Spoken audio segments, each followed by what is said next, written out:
What is up, guys? It's BT back here again with my iPhone setup for audio files. So a lot of you guys have asked me what I use, what kind of streaming sites, what kind of EQs do I use. So this video is going to address all that, and then I'm also going to give you guys some extra apps that I use to run the channel, because I always get a lot of questions about my lighting setup, and I'll do a whole video on that later on. But for now, I'm just going to show you guys the app and how I use it and things like that. So starting off, of course, we have the social medias on here. We have the Instagrams, the Twitter to talk to you guys. Follow me if you aren't already.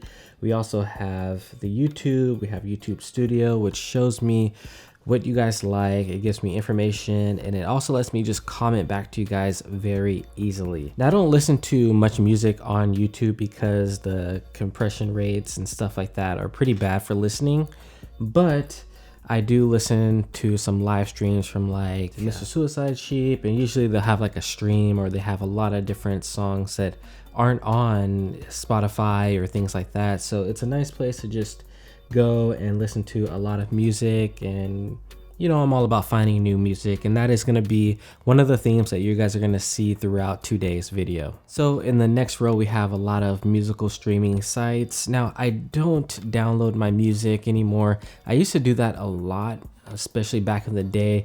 My computers would be just full of music, and I would be running out of space, or on my phones it would be running out of space, or I would forget to update my phone with the new songs. And so I like having a way to always have my songs with me streaming. I don't own the songs. Keep in mind, you're paying a monthly fee, but some songs, after a while, you stop listening to them anyways, right? And then you bought them. So I feel like it all evens out, in my opinion. So right now I am subscribed to all three of the top streaming music sites. That's Apple Music, Spotify, and Tidal. And right now I'm doing a lot of testing on which one is better. So I'm subscribed to all three. At some point I will be canceling probably two of them. So for now I have all three, but in the future that's going to change. So I will give you guys a little bit of insight on what I'm actually using. So what I like about Apple Music is their Beats radio station. This thing is amazing. They have a ton of different people come on there and just create all these mixes, and I really enjoy that. So it's an easy way if you don't feel like searching for songs, or you're at the gym, or you're somewhere where you just need to throw something on for background music and things like that. Now, they also have these playlists, which got better over time. I used to not like them, and that's one reason why I unsubbed from Apple Music before, is because I felt like their playlists weren't as good as Spotify's. But they fixed a lot of the issues that they had, and they've come up with a lot of good ones that are pretty nice. I do wish they had a feature where I can make a playlist, and then you guys can go to my playlist and listen to what I've put together. You can't do that. On Spotify, you can do that, and I really enjoy that feature of Spotify. So now we're coming to SoundCloud. I use this app mostly for sets and for indie artists that are coming up that aren't as well known. I just have a bunch of, as you can see here, unknown people here. You guys can check it out and maybe check out some of these artists. But mostly I use this app for EDM and things like that. Another app that I use for sets, for live sets, DJ sets from like Tiesto, Afrojack, people like that, is Mixcloud. One thing that I don't like about Mixcloud is that it takes forever to load, and you can't skip forward and back. So if there's a fire song out of nowhere, you won't be able to go back in the song. Like it just, you will run into problems, and it's not a good feeling. Next up, we have Spotify, which is probably my favorite app for music. Not the best sounding. So they use an old compression MP3, which is not the best for quality. They are looking to upgrade it in the future to hi-fi, but for now, it's probably one of the worst sounding streaming apps that you can use. Compared to Apple Music and Tidal, it just does not compare. So one thing that I really enjoy is that I'm able to make a playlist. I have a BT Unplugged playlist, which I'm going to link down below if you guys want to check it out.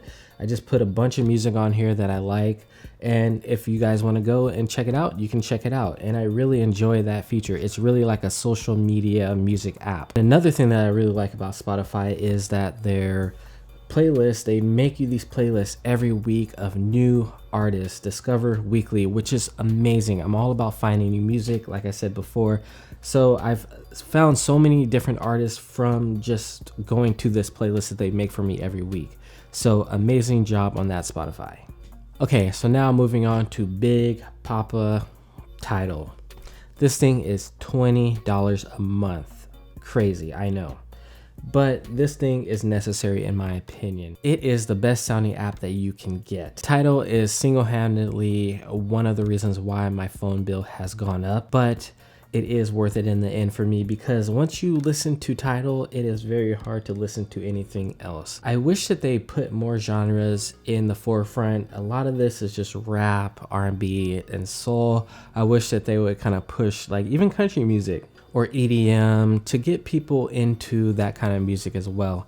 I mean, this is a hip-hop centered app. I mean, it's owned by Jay-Z, so that's what's gonna be at the center, but I feel like they can reach more of a demographic and have more people sign up for this. So yeah, if you guys really want a good app for just the best sound quality for streaming, you don't want to download your music, you want those lossless files, go with this, but realize that it's going to let's just make sure you have a unlimited data plan. So next up we have podcasts, and this is a very good app. I love it, and it's one of the reasons why I've gotten an iPhone X is because I love having my podcast there. I couldn't find anything similar on Android, and this is one reason why I like this a lot. It has everything. It has sets from DJs, their weekly shows, to motivational stuff like Gary Vee or just talk shows. So I really enjoy this app. Yeah. Next up, we can talk about Audible a little bit. Now, these are some of my favorite books. Check them out. Yeah, for anybody who is in the workforce or is trying to do something amazing with their life, I recommend Audible 100%, because you can get a book every month for, I think it's like $15 a month. So if the book costs like $30, you can get it for 15 no matter what, as long as you're subscribed. You can return books whenever you want. It's just an amazing service. This is not sponsored, by the way. I just really love this app. I also listen to some books like Ready Player One that are fictional. Okay, so moving on to my lighting setup. I know a lot of you guys have asked about this, and I'm going to do a full setup video very, very soon. Trust me, guys. But until then, I want to show you guys the app. I use the Philips Hue lights, of course. I have a light strip, 2 blooms, 3 light bulbs to give my videos this look. So as you can see, I can just go here, hit blue. Now we have a blue set. Okay, now we want different. I don't know why I put different, but that's just what I named it. And then I have different 2, which is like this. So you can really tailor the way your room looks and give it the ambience that you want. I really enjoyed using this a lot. And again, through this app, you can go through and change the different lights to whatever color, as you can see. So yeah, I really enjoy this. This is clutch. Even if I didn't do videos, I would still have the Philips Hue lights. Now, the last app that I really want to talk about is Headspace. It's sound oriented, right? This thing is amazing. It's for meditation, and I'm not being sponsored again by them or anything like that. I just really enjoy using this app. It's a good way after going through feed after feed, through Twitter, through Instagram, through YouTube. It's just a good way to kind of declutter your mind and stay focused on what you need to be doing. There's so many distractions out there for us. So I love this. It lets you keep track of how many days in a row you've done. It's subscription based as well.